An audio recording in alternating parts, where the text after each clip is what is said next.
السلام علیکم ورحمۃ اللہ وبرکاتہ۔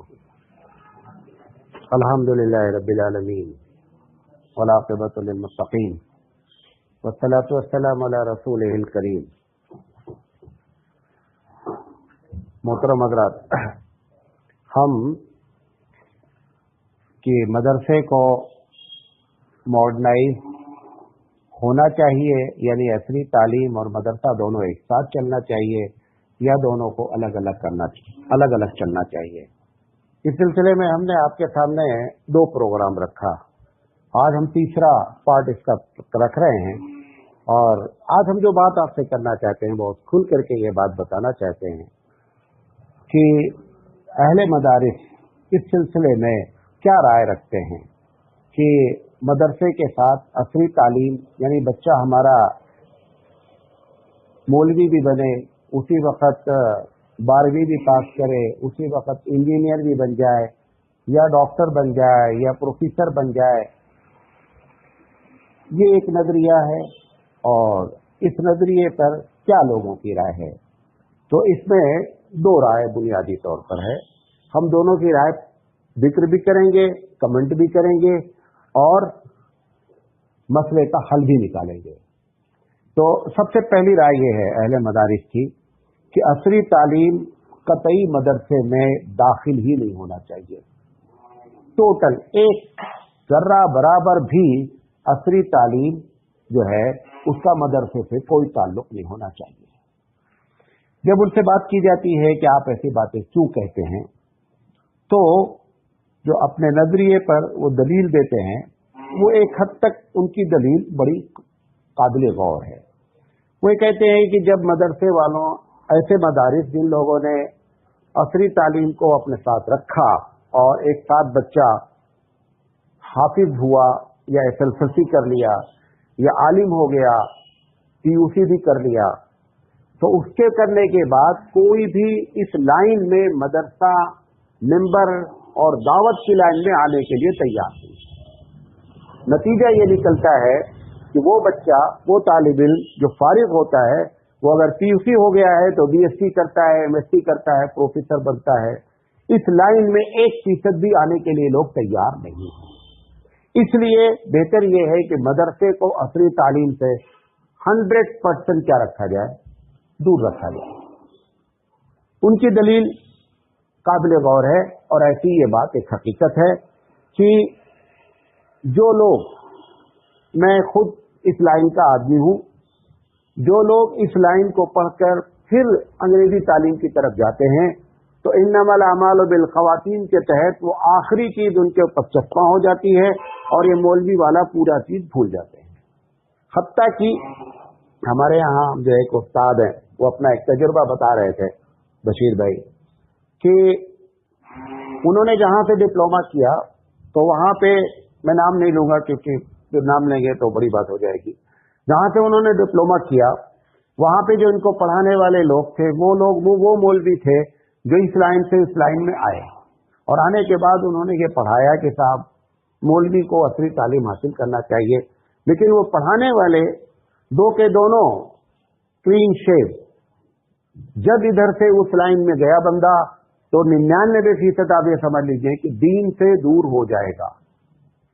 مجھے خود اس بات کا تجربہ ہے، ہو رہا ہے کہ یونیورسٹیز کے جو پروفیسرز ہیں، اگر وہ عالم بن کر کے دینیات میں آئے ہیں یا عربی لٹریچر پڑھا رہے ہیں، تو اگر آپ ان کی زندگی کو دیکھیں گے تو زیادہ سے زیادہ یہ کہا جا سکتا ہے کہ ان کی زندگی، مطلب اپنے آپ کو انہوں نے سدھار لیا، لیکن یہ کہ وہ لوگوں کے لیے دین کی خدمت کریں، یہ آپ بھول جائیں۔ ایسا ممکن نہیں ہے۔ ایک آدھ کہیں کوئی خال آ جائے تو میں نہیں کہہ سکتا ہوں۔ میں ایک پروگرام میں گیا، بہت بڑے پروگرام میں، اور وہاں پر ٹاپک رکھا گیا کہ مسلمانوں کے مسائل کا حل کیا ہے۔ تو میں مولوی کی حیثیت سے آیا ہوا تھا، 2 بہت بڑے بڑے head of the department universities کے، جو دینیات کے ماہرین اور مطلب حالات حاضرہ کے، وہ پروگرام کرنے وہ بھی آئے تھے، دونوں آدمی۔ میں اس میں سب سے چھوٹا آدمی تھا۔ بہرحال انہوں نے اپنی باتیں رکھی، بہت اچھی باتیں رکھی کہ مسلمانوں کے مسائل کو ہاؤ ٹو سالو، کیسے حل کیا جائے، اور یہ ہونا چاہیے، وہ ہونا چاہیے، بہت اچھی اچھی باتیں کی۔ हम लोग सब लोग एक ही जगह पर रुके हुए थे रात में। जब फजर का वक्त हुआ तो प्रोफेसर साहब जो आलिम दीन थे और उसके बाद प्रोफेसर बने थे, एक आदमी ने फजर की नमाज नहीं पढ़ी। उम्मत मुस्लिमा के मसाइल को हल करने के लिए हवाई जहाज से आए हुए हैं आपका मसला हल करने।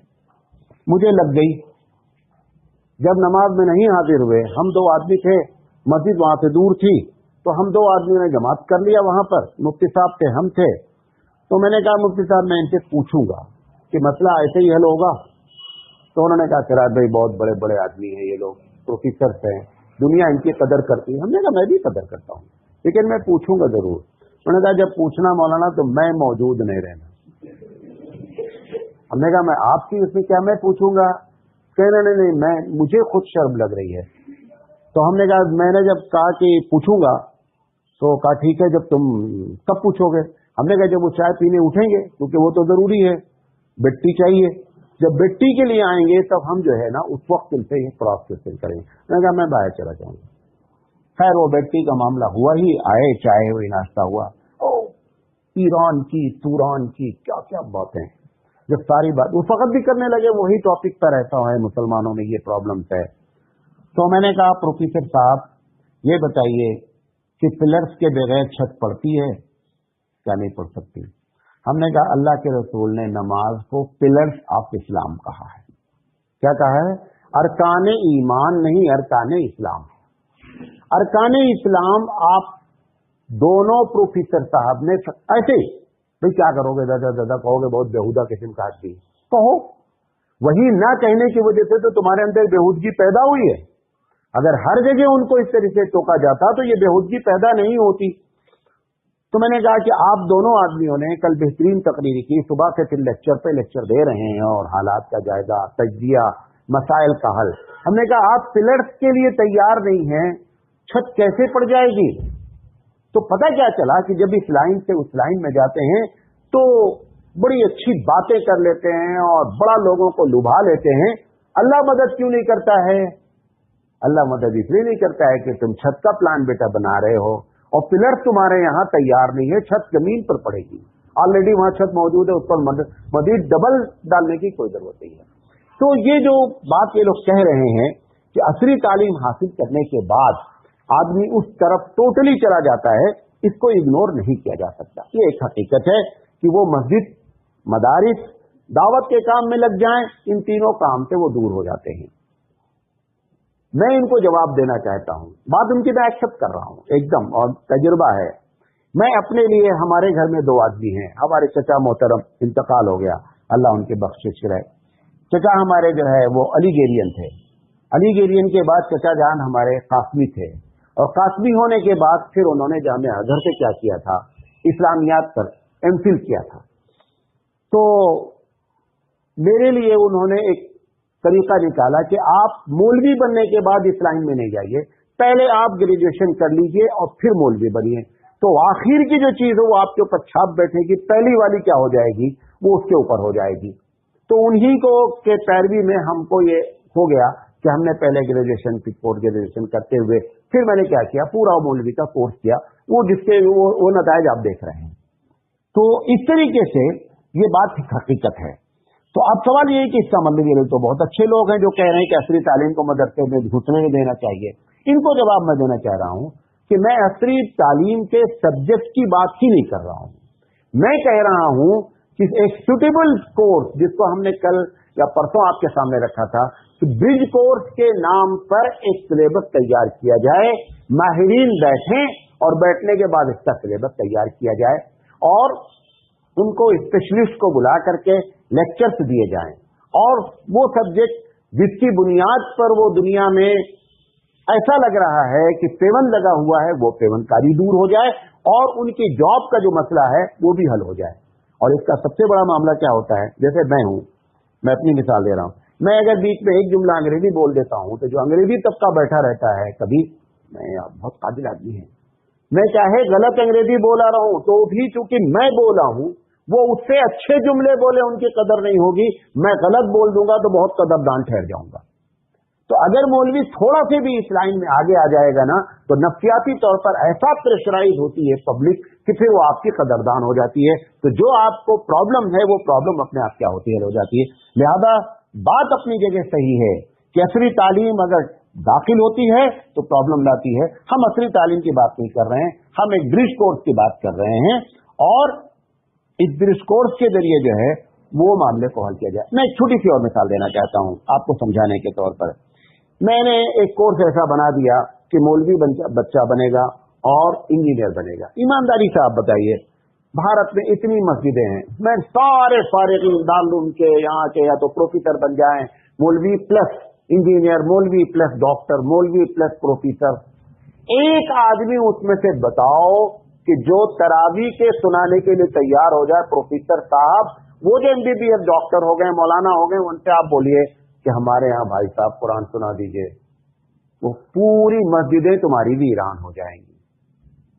उनसे कहिए कि आप हमारे यहाँ, भले पैसा हम आपको देंगे, आप हमारे यहाँ आ जाइए और आकर के इमामत और खिताबत कीजिए, वो तैयार नहीं होंगे। अल्लाह ताला अपनी मस्जिदें बंद नहीं करा सकता, उसकी एक प्लानिंग है। ये जो टोटली बात कही जा रही है ऐसा करने के लिए, अच्छा ये बार बार याद रखना चाहिए कि 3% लोग तो हम यहाँ आए हैं, इनकी बर्बादी काहे करना चाह रहे हैं आप? बात समझ में आ रही है? लिहाजा ये इनको हम जवाब ही देना चाहते हैं कि ब्रिज कोर्स के जरिए मसले को हल किया जाए। सारे सब्जेक्ट की हम बात नहीं कह रहे हैं, एक बात। दूसरी चीज, बाद लोगों का कहना यह है कि असली तालीम और मौलवी की तालीम अगर आप इकट्ठा करेंगे तो इसकी मिसाल ऐसी है, गोया बंदा दो कश्ती पे सवार हो गया। दो कश्ती पे सवार हो गया, एक मुहावरा है, मतलब क्या है कि ना इधर महारत होगी और ना इधर महारत होगी। एकदम सही बात है। इस बुनियाद पर दोनों को अलग रहना। मैं फिर आपसे कहूंगा कि मैं सब्जेक्ट की बात नहीं कर रहा हूं, मैं आपको ब्रिज कोर्स की बात कर रहा हूं कि जिसकी बुनियाद पर हम इनको ब्रिज फुल पार करा दें और मामला क्या हो जाए, बन जाए। लिहाजा आप इसको असली तालीम से जोड़ने के बजाय ब्रिज कोर्स के सिलेबस से जोड़ा जाए। ये एक नजरिया है साहब कि असली तालीम कतई नहीं होनी चाहिए। दूसरा नजरिया अहले मदारिस का यह भी नजरिया है कि ना असली तालीम हो और ना मौलवी बनने के बाद असली तालीम के किसी कॉलेज में जाकर पढ़ें। यह भी एक नजरिया है। एक तो ये होता है कि हम शुरू से दोनों को लेकर के चले, उसके बारे में मैंने बात कर लिया। इन लोगों का यह भी नजरिया है एक दूसरे तबके का कि अगर यहां से फारिग भी हो जाएं तो फारिग होने के बाद भी किसी भी असली तालीम में न जाएं। ये बात भी एक हद तक उनकी सही है। क्या होता है कि जैसे अलीगढ़ मुस्लिम यूनिवर्सिटी है, जामिया उस्मानिया है, आपके मैसूर यूनिवर्सिटी है, ऐसे 10-12 यूनिवर्सिटीज हैं जो हमारी डिग्री को जो है BA जो है एक्सेप्ट करती हैं थ्योलॉजी में, यानी मजहबियात में। हमको MA इन थ्योलॉजी करने की इजाजत होती है डायरेक्ट। एक ब्रिज कोर्स वो रखते हैं, वो ब्रिज कोर्स रखते हैं मौलवी के लिए कि आप ये ब्रिज कोर्स पास करें, उसके बाद आपका MA में दाखिला हो जाएगा और MA बराए मजहबियात आप जो है MA इस्लामियात से आप कर सकते हैं। ऐसे कितने लोग हुए कि जिन्होंने मौलवी बनने के बाद फिर MA चाहे अरबी लिटरेचर में, अरबी अदब में किया या उन्होंने अरबी दीनियात में किया, उसका भी नतीजा ये निकला कि अब वो हमारे हाथ नहीं लगते, उनके पर लग जाते हैं, वो मदरसे में और मस्जिद में और दावत में आने के लिए तैयार नहीं होते हैं। इसका भी हल क्या है कि ब्रिज कोर्स रखा जाए ताकि मसला हल हो और उनके पर पूरे तरीके पे न लगने पाए।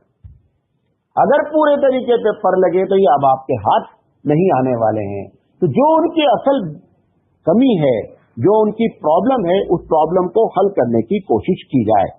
अच्छा, हम दूसरी बात इनसे ये लोग कहते हैं कि जब लोग मदरसे वाले असली तालीम में जाते, पहले में दोनों फर्क महसूस कर रहे हैं। पहले में ये है कि मदरसे से ही तालीम रखी जाए, दूसरे में कि फारिग तो हो लेकिन फिर असली तालीम में जाकर के क्या है कॉलेज वगैरह में ज्वाइंट हो जाए।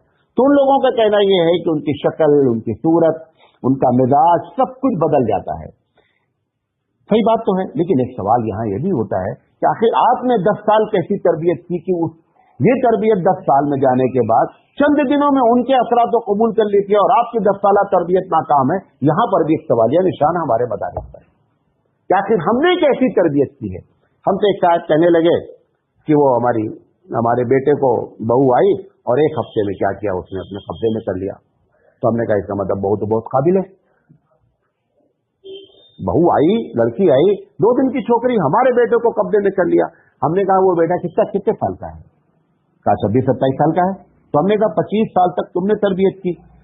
कहा हमने कहा कि इसका मतलब वो तुमसे काबिल है कि 1 हफ्ते में तुम्हारी सारी तरबियत को उसने खत्म कर दिया। तो आप अपने तरबियत को रोवे ना, उस बच्ची को तो आपको कहना चाहिए कि आने वाली बहू बहुत अच्छी है, माशाल्लाह बड़ी शार्प है, कि उसने हमारे बच्चे को 1 हफ्ते के अंदर अपने कब्जे में कर लिया। तो जो इल्जाम हमको अपने ऊपर देना चाहिए वो इल्जाम न दे करके हम किसके ऊपर दे रहे हैं? उस बहू के ऊपर दे रहे हैं कि बहू ने क्या किया है, हमारे बच्चे को कब्जा कर लिया। बहू ने बच्चे को कब्जा नहीं किया। आपकी तरबियत में इतना बड़ा नक्स था कि आप 25 साल तरबियत करने के बावजूद भी आप संभाल नहीं सके।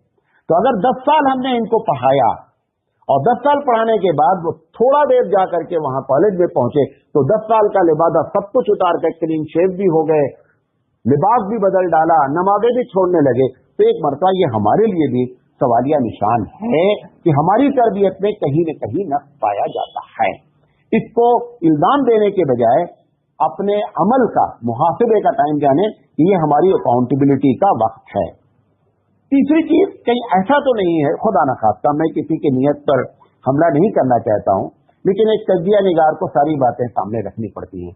कहीं ऐसा तो नहीं है कि हम असली तालीम से इसलिए बुग़्ज़ रखते हैं क्योंकि अगर हम उस तालीम से जोड़ेंगे या अपने निसाब में चेंजिंग लाने की कोशिश करेंगे तो हम जो पढ़ करके आए वो सारी किताबें क्या हो जाएंगी, पीछे हो जाएंगी। हमको अक्सर नौ मेहनत करनी पड़ेगी। हम जो किताब पढ़ कर आए हैं उसको पढ़ाना हमारे लिए बहुत आसान होता है बनिस्बत इसके कि हम आपको एक नई किताब पकड़ा दें। हम चाहते हैं कि नई किताब आना नहीं चाहिए, लेकिन ये कहते नहीं है, इसलिए नई किताब के हम अपोज कर रहे हैं कि अगर नई किताब आ गई तो मैं तो 10 साल से वो पढ़ करके आया था, अब हमको अक्सर नौ मेहनत करनी पड़ेगी। अगर ये बात है तो ये तो खयानत की बात हुई। असल हमारे दिल में चोर दूसरा है, हम अपने चोर को छुपा करके एक दूसरी बात कह रहे हैं। इसमें तो हम अल्लाह की निगाह में बहुत बड़े गुनहगार हैं। और मेहनत की जहां तक बात है, जितना आप सोचेंगे बच्चों को अच्छा पढ़ा सकते हैं, बच्चों को अच्छा तालीम दे सकते हैं। जितना आप लकीर के फकीर बने रहेंगे उसी अंदाज से चलते रहेंगे, वही सोचते रहेंगे, वही बातें। हम दालों में जब पढ़ते थे तो हमारे बगल में एक लड़का बैठता था, उसके पास पुरानी नोटबुक थी। इत्तेफाक से वो उसके दादा भी उसी उस्ताद से पढ़े थे, पोता भी उसी उस्ताद से पढ़ रहा था। वो अपने दादा की नोटबुक लेकर के बैठा हुआ था और वो टैली करता रहता था कि उस्ताद क्या बोल रहे हैं, वही किताब। अब वो उनको अगर दूसरी किताब दे दी जाए तो यकीनी बात है कि उस उम्र में ना वो मेहनत करने के लिए तैयार हैं और ना उसमें महारत देते, क्योंकि 20 साल 25 साल 30 साल 35 साल 40 साल से एक किताब जब कोई पढ़ाता रहता है तो उसको हाशिया तक याद हो जाता है कि इसमें लिखा क्या है। वो चाहता ही नहीं, इसीलिए मदरसे वाले निसाब नहीं बदलते हैं। मौलाना अली मियां नदवी रहमतुल्लाह अलैह ने बड़े दर्द भरे अंदाज में ये बात कही थी कि इस दुनिया ने जितनी तब्दीली इस सदी में हुई कभी चेंजिंग नहीं हुई, और अगर हमारा मदरसे का निसाब सबसे कम बदला तो इस सदी में बदला, इस सदी में बदला। ये तो फिर भी ये तो शाह वलीउल्लाह रहमतुल्लाह अलैह को गए हुए भी तकरीबन 200-250 साल हो रहे हैं। दुआएं दें, हम लोग उनके लिए दुआएं मग़फ़िरत करें। ये पहले पूरे दर्स, इस पर बात आएगी अलग से अगर हम कोशिश करेंगे कि पहले दर्स निज़ामी में 52 किताबें पढ़ाई जाती थी और 52 किताब में 23 किताब सिर्फ मंतिक की पढ़ाई जाती थी। ये तो शाह वलीउल्लाह रहमतुल्लाह अलैह कोई हदीस की किताब नहीं पढ़ाई जाती थी सिवाय मिशकात के। ये आप लोगों को मालूम नहीं है। ये सिलेबस जिस बंदे ने मुरत्तब किया था, 2 चीजें उनके दिमाग में थी ही नहीं। नंबर 1, जो किताबें रखी गई थी कि इससे दावत का मिजाज पैदा होगा, ये उस पूरे सिलेबस में कहीं नहीं है। ना उस पूरे सिलेबस में आज भी हम इनको ये नहीं बताते हैं कि जब आप मैदान में उतरेंगे किस लिए आप पढ़ रहे हैं दीन को। आप दीन को पढ़ रहे हैं कि दावत का काम करना है। जिस काम को करना है वो हम इनको पढ़ाते ही आज भी नहीं पढ़ाते हैं। इतने एडवांस मौलाना सिराज साहब अपने आप को बनते हैं, आज भी नहीं पढ़ाते हैं कि दावत का काम कैसे किया जाएगा। जब आप अवाम के सामने जाएंगे कैसे लोग टकराएंगे आपके साथ। अगर हम इनको यहां से पढ़ा करके भेजें तो बेहतरीन किस्म के नताइज क्या हैं, बरामद हो सकते हैं। लेकिन हमने इनको ये निसाब रखा ही नहीं। ये तो अबुल कलाम आजाद रहमतुल्लाह अलैह ने बड़ी कोशिश करके दर्स निज़ामी में कहा कि कम से कम खुदा के वास्ते कुरान मजीद तो पढ़ाओ। बैदा भी पढ़ाते थे, आज भी पढ़ाते हैं। बहुत से मौलवियों को नहीं मालूम है। पूरी बैज़ावी 2 जिल्दों में है, एक जिल्द पढ़ाई जाती है बैज़ावी की, दूसरी जिल्द नहीं पढ़ाई जाती। एक बैज़ावी में सूरह बकरा है एक जिल्द में, और दूसरी जिल्द में पूरा कुरान करीम है। एक ही जिल्द पढ़ाई जाती है, वो भी मुकम्मल शायद नहीं पढ़ाई जाती है। तो उस पूरे निसाब में ये प्रॉब्लम थी। खैर उस पर हम अलग से बात करेंगे। हम बताना ये चाह रहे हैं कि हम लोग चाहते नहीं हैं कि निसाब हमारा बदले। हदीस की किताबें शाह वलील्लाह रहमतुल्लाह अलैह ने रखा, मिशकात के अलावा, वरना मिशकात के अलावा कोई दर्स निज़ामी में हदीस की किताब मौजूद नहीं थी। आप समझते हैं कि मौलाना लोग 2 चीज खूब पढ़ते होंगे, एक सीरत रसूल। आज भी सीरत रसूल की कोई किताब बतौर निसाब दाखिल नहीं है। फॉर योर इंफॉर्मेशन, सीरत रसूल अकरम सल्लल्लाहु अलैहि वसल्लम हम हदीस से इधर से उधर से भले पढ़ लें, लेकिन सीरत पर कोई ठोस किस्म की निसाब के तौर पर बात समझाई जा रही हो कि सीरत को कैसे पेश किया जाएगा, सीरत रसूल है क्या, इधर से उधर से हदीस ये जान लेते वो जान, ये तो फिर भी आप शुक्रिया अदा करें कि हम लोगों को इतना रगड़ कर मांझ दिया जाता है, मानना जानते, इतना मांझ दिया जाता है कि हम सीरत पर तकरीर करने लगते हैं, वरना सीरत पर हम पढ़कर नहीं आते कोई किताब खास। अगर कोई कहीं दाखिल भी है तो वो किताब कैसी दाखिल है, खारजी मुताले में दाखिल है कि आप अपने तौर पर पढ़ लीजिएगा, हम आपका दिल चाहेगा तो इम्तिहान ले लेंगे, लेकिन आपका वो इम्तिहान बहैसियत सिलेबस नहीं होगा। ये सब अंदर की बातें बताना नहीं चाहिए, आप लोग फिर जो है वो दुश्मनी करने लगते हैं। हाँ, तो ये एक दूसरा नजरिया है, समझे सही रहे कि नहीं, बहुत गौर दे तुम बाद में कमेंट करोगे। अच्छा, एक तीसरा नजरिया इसमें ये है, ये दूसरा नजरिया समझे नहीं समझे, कि क्या कहते हैं कि ना तो असली तालीम हासिल करना है और ना असली तालीम में क्या करना है, भेजना है। अब इसमें जो तीसरा नजरिया है, उनका नजरिया है कि हर हाल में टोटल असली तालीम होनी ही होनी चाहिए। तीसरा जो नजरिया है वो यही नजरिया है कि नहीं साहब, मदरसा बगैर अब असली तालीम के होना ही नहीं चाहिए। अब देखिए, इसमें 2 तरीके के लोग घुसे। एक लोग वो घुसे कि जो कहते हैं कि साहब हम आपके बच्चे को प्राइमरी भी पढ़ाएंगे, हाफिज भी बनाएंगे, पीयूसी भी कराएंगे, मौलवी भी कराएंगे। अगर ये नजरिया रख लिया जाएगा तो फिर नतीजा वही बरामद होगा जो पहले वालों का शक है। इसमें हम ज्यादा बात करना नहीं चाह रहे हैं, लेकिन ये नताइज बरामद हो जाएंगे कि हम हकीकत में फिर उसी तरफ पे चले जाएंगे कि हम मौलवी बन जाएंगे, डॉक्टर बन जाएंगे। मौलवी डॉक्टर जब बनेंगे तो मौलवीपन को छोड़ेंगे, डॉक्टर क्यों अख्तियार करेंगे मौलवीपन को? पैसे का मामला है।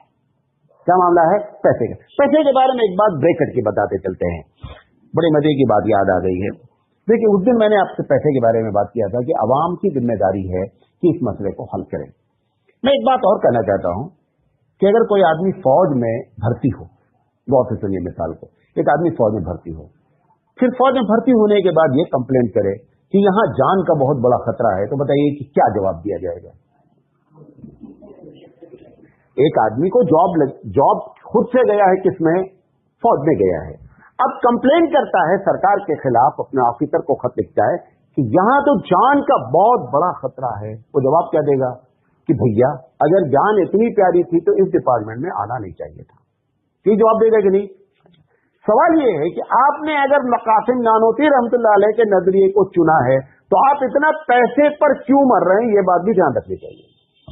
आपने अगर चुना है सही माने में दीन की खिदमत के लिए, अगर ये चुना है तो आप 100% मुआवजा गैरों से अपने आप का नहीं करें, क्योंकि उस दिन 1 साइडेड बात हुई थी, है नहीं? इसको भी ध्यान हमको रखना चाहिए कि हम 100% अपने आप को, प्रोफेसर साहब 80,000 पाते हैं तो हम भी 80,000 पाएं, क्योंकि हम भी पढ़ाते हैं वो भी पढ़ाते हैं। नहीं साहब, दोनों ने डिपार्टमेंट, एक ने सर सैयद का एजुकेशन डिपार्टमेंट चुना है और एक ने कासिम नानोती रहमतुल्लाह अलैह का चुना है। लिहाजा मुआवजा करते वक्त दोनों को इस बात का ख्याल रखना चाहिए। ख्याल कितना रहना चाहिए वो आपको बता दे रहे हैं। ये भी हम नहीं कहना चाह रहे हैं कि नहीं पेट को एकदम भूल जाएं। बच्चा पैदा होता है, पैदा होने के बाद पहला काम तलाश करता है खाना किधर है। सभी भैंस के बच्चे को या जानवर को आप देखें, पैदा होने के बाद मालूम, जैसे पैदा होता है अल्लाह का फजल होता है कि 5-7 मिनट में अपने पैरों पे क्या होता है, खड़ा हो जाता है। खड़ा होने के बाद मालूम क्या करता है, हम तो गांव में रहते हैं, किसान के बच्चे हैं, वो ऐसे ऐसे ऐसे وہ تلاش کرتا ہے میرا کھانا کدھر ہے. آپ بچے کو گود میں لے لیجئے, جب بچہ پیدا ہوتا ہے 2-3 گھنٹے کے بعد وہ سر مارنا شروع کرتا ہے, وہ تلاش کرتا ہے کھانا. لہذا پیٹ سے انکار قطعی نہیں کیا جا سکتا. لیکن 2 طرح کی پیٹ ہے. ایک پیٹ وہ ہے جو ٹوٹل پیٹ پر ڈیپینڈ ہے, لیکن اگر ہم نے اس ڈپارٹمنٹ کو چوز کیا ہے تو ہم کو ٹوٹل پیٹ پر ڈیپینڈ نہیں ہونا چاہیے. 3 چیزیں پھر ہم کو پیٹ کے بارے میں سوچ لینا چاہیے مولوی بننے سے پہلے. نمبر 1, اتنا دے دے پروردگار عالم کہ ہم کسی کے سامنے ہاتھ ماریں, اتنا ہو جائے. نمبر 1. نمبر 2, ایمرجنسی آ جائے تو اتنا میرے پاس رہے کہ میں کسی کے سامنے ہاتھ. لیکن لگژری لائف دوسروں کو دیکھ کر کے اگر ہم تمنا کرتے ہیں تو اس کی بات ویسے ہی ہو گئی کہ فوج میں داخل ہونا چاہتے ہیں لیکن یہ بھی چاہتے ہیں کہ جان جوخم میں نہ پڑے. تو یہ دونوں باتیں جو ہم کر رہے ہیں وہ غلط کر رہے ہیں. لہذا ہم کو اس بات کا خاص خیال رکھنا چاہیے کہ ہم نے اگر اس چیز کو چنا ہے تو ہم کو اپنے پیٹ کے سلسلے میں قناعت پسندی ہونا چاہیے. حبیب مصطفیٰ سرکار دو عالم صلی اللہ علیہ وسلم نے ہماری رہنمائی فرمائی کہ کل فی الدنیا کا ان کا غریب او عابر سبیل. یہ ایک گائیڈ لائن دیا, دیکھتے جائیے کہ اس دنیا میں ایسے رہو جیسے کہ ایک غریب ایک اجنبی آدمی رہتا ہے. غریب کے معنی اجنبی کے ہوتے ہیں عربی میں. پھر آپ نے فرمایا کہ اے لوگوں, اپنے بیٹوں کو اپنے وارثین کو اس حال میں چھوڑ کر کے نہ جاؤ کہ لوگوں کے سامنے کیا کریں, ہاتھ پھیلائیں. پھر آپ نے فرمایا کہ لوگوں ان کے لیے حرام کام نہ کرو. یہ سارا بیلنس اگر نکالیں گے تو کیا ہے کہ ضرورت بھر ضرور کمانے کی تمنا رکھی جائے, لیکن لگژری لائف اگر مولوی سوچ رہا ہے تو غلط ڈپارٹمنٹ میں داخل ہو گیا ہے. ٹوٹل ڈپارٹمنٹ اپنا چینج کر دیں, سمجھے نہیں, تب جا کر کے بیلنسڈ بات ہوگی. تو یہ جو تیسرا نظریہ کہ صاحب مکمل ماڈرنائز ہو جائیں گے تو نتیجہ برآمد جو ہوگا وہ ہمارا خطرناک ہو جائے گا. ہمارے مساجد اور ہمارے مدارس اور دعوت کے کام, تینوں کام کیا ہو جائیں گے, متاثر ہو جائیں گے. ہم ان کو پھر وہی جواب دینا چاہتے ہیں کہ ہم اتنا چاہتے ہیں کہ جتنا نہ یہ تو دنیا میں پیوند لگیں اور نہ یہ دنیا والے ان کو یہ سمجھے کہ ان کی معاشی حالت بہت خراب ہے, لہذا آپ کی قدر نہ کریں. اس حد تک ان کو چاہیے کہ ہماری بات سنیں اور خود سے بھی ہمارے اندر وہ کیریکٹر پیدا کرے اور لوگ بھی اس بات کی طرف توجہ دیں. تو اس کا معیار کیا بنایا جائے, ہاں وہ بات بیچ میں رہ گئی. کم سے کم ایجوکیشن ڈپارٹمنٹ کی جو سیلری ہے اس کا 50% مولویوں کو ضرور دیا جائے, اماموں کو ضرور دیا جائے.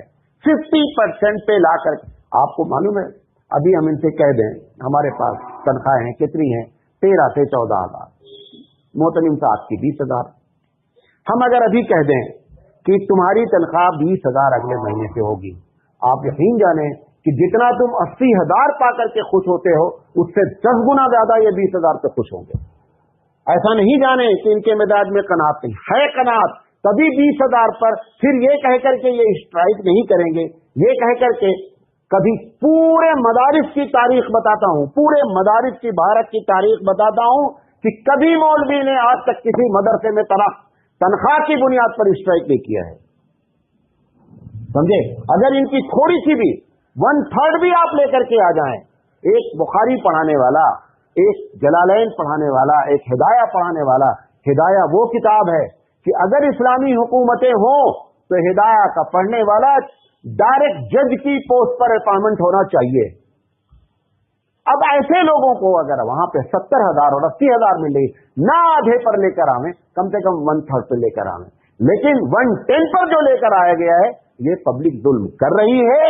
اور اس کا میں اپنی طرح سے مفتی تو نہیں ہوں, لیکن میں یہ ضرور کہوں گا کہ اس کا جواب قیامت میں ضرور ان لوگوں کو دینا پڑے گا کہ جن کی بنیاد پر ہمارے اچھے لوگ جو اس دین میں کام کر سکتے تھے لیکن اکنامیکل پرابلم ہونے کی وجہ سے انہوں نے اس لائن کو چھوڑا اور چھوڑ کر کے پروفیسر بن گئے اور نماز وہاں چھوڑنے لگے.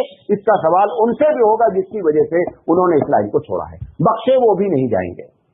لہذا ان دونوں کے بیچ کی شکل نکالی جائے. یہ بابو تیسرا نظریہ تھا. آخری بات کہنا چاہتا ہوں, کہہ کر کے بات اپنی ختم کرنا چاہتا ہوں کہ اصل مسئلے کا حل کیا ہے. دونوں نظریہ میں نے پیش کر دیا, دونوں نظریے کے پرابلم پیش کر دیے, جو ہم کو اللہ نے توفیق دی, جو میں سمجھ سکا میں نے وہ آپ کے سامنے بات رکھی. اصل مسئلے کا حل ہم نے پہلی بات تو جو برج کورس کی بات کی, तो वो ब्रिज कोर्स की बात। मैं आपको हवाला देना चाहता हूँ 1933 का। सैयद मौलाना हुसैन मनमदरी रहमतुल्लाह अलैह ने आसाम और बंगाल के लिए शेखुल हिंद रहमतुल्लाह अलैह के कहने पर एक निसाब मुरतब किया था। कभी वक्त लगे तो आप उस निसाब को देखिए। उस निसाब में तमाम ब्रिज कोर्स की किताबें दाखिल हैं, तमाम की तमाम दाखिल हैं। ये नहीं समझें कि हम ये ब्रिज कोर्स लफ्ज ब्रिज इस्तेमाल कर रहे हैं, ये नया है, आइडिया नया नहीं है। क्योंकि होता ये है कि नहीं, हमारे अकाबरीन ने नहीं सोचा, ये छोटा सा मौलवी उठा करके इतनी बड़ी बड़ी बातें कर रहा है।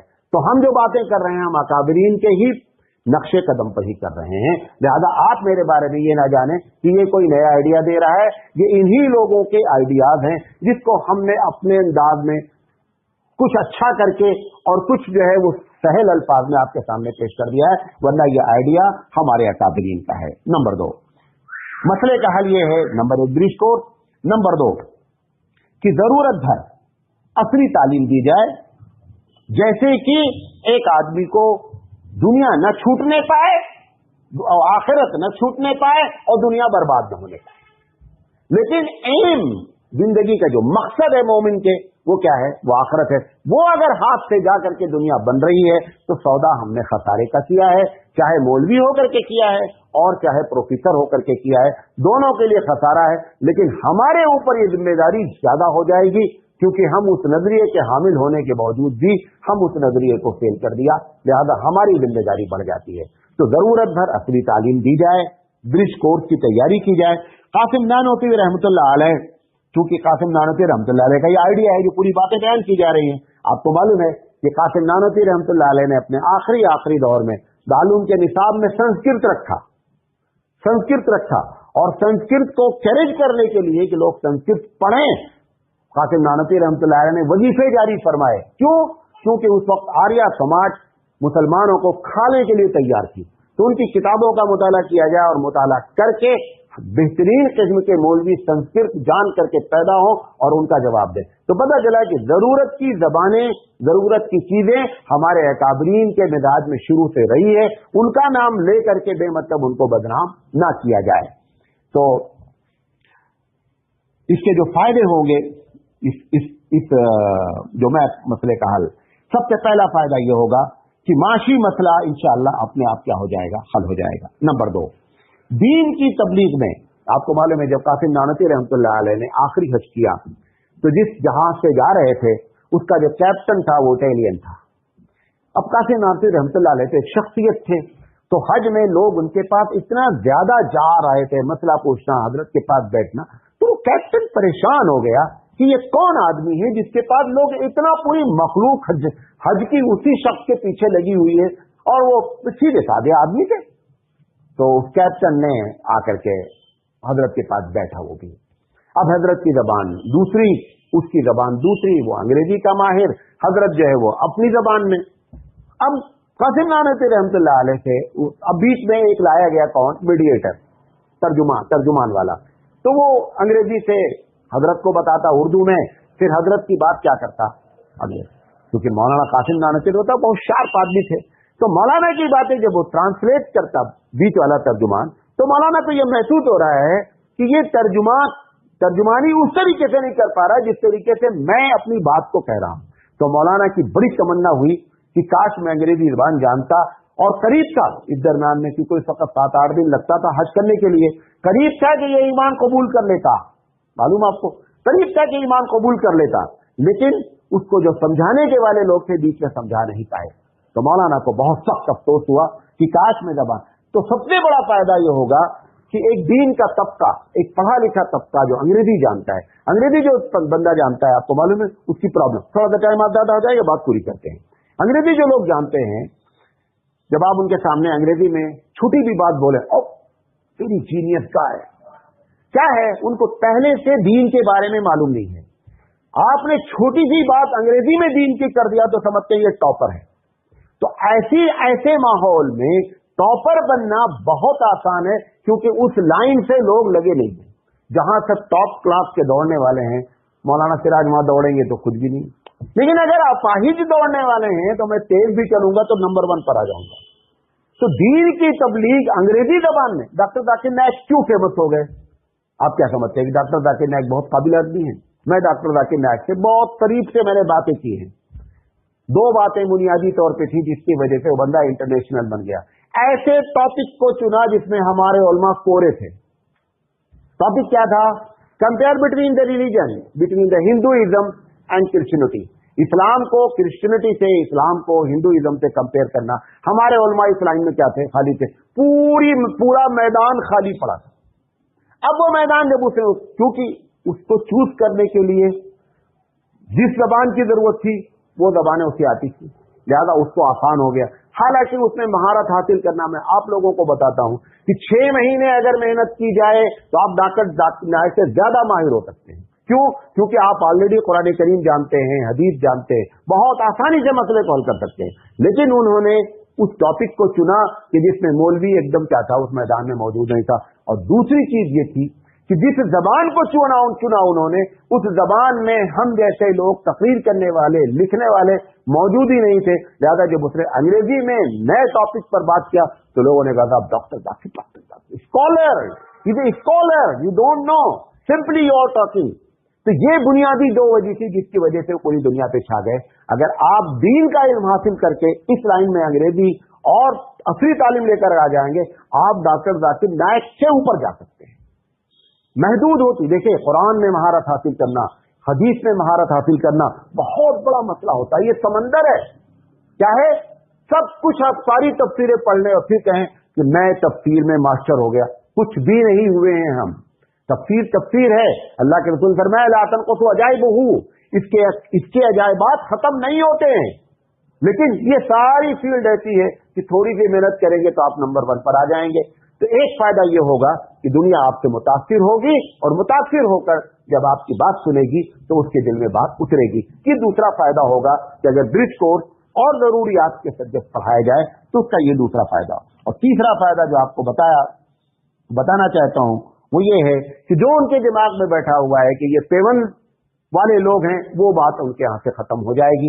اور اگر کہیں آپ نے تقریر اور تحریر میں 1-2 جملے، ایک مرتبہ میں اپنے والد صاحب کی بات بتاتا ہوں، بہت پرانی بات ہے، نیئر اباؤٹ 1980-81 کی بات ہے. ہمارے والد گاؤں میں ہمارے اس وقت 2 آدمی پڑھے لکھے تھے. پورے گاؤں میں کتنے پڑھے لکھے تھے؟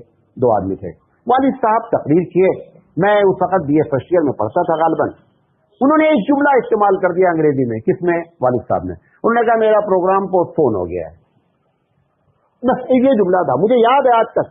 وہ جو 2 انگریزی دا بیٹھے تھے، سرپرائز، اتنا بڑا جملہ بول.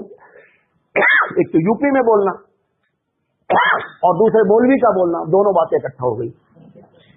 اگر آپ تھوڑی سی بھی انگریزی کو بیچ میں ایسی جگہ پر جہاں پر مکس گیدرنگ ہو، جہاں پر اردو جاننے والے، انگریزی جاننے والے، پڑھا لکھا طبقہ ہو، کرناٹکا ہے، کیرلا ہے، تمل ناڈ ہے، آندھرا ہے، یہاں پر تو اگر آپ اپنی چونکہ چنانچی کی تقریر کریں گے تو نتیجہ کچھ نہیں ملے گا.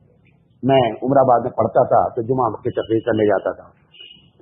یو پی کا رہنے والا تھا تو بڑی نزاکت اور نفاست لکھنؤ والی زبان وہاں مدرسے میں استعمال کرتا تھا.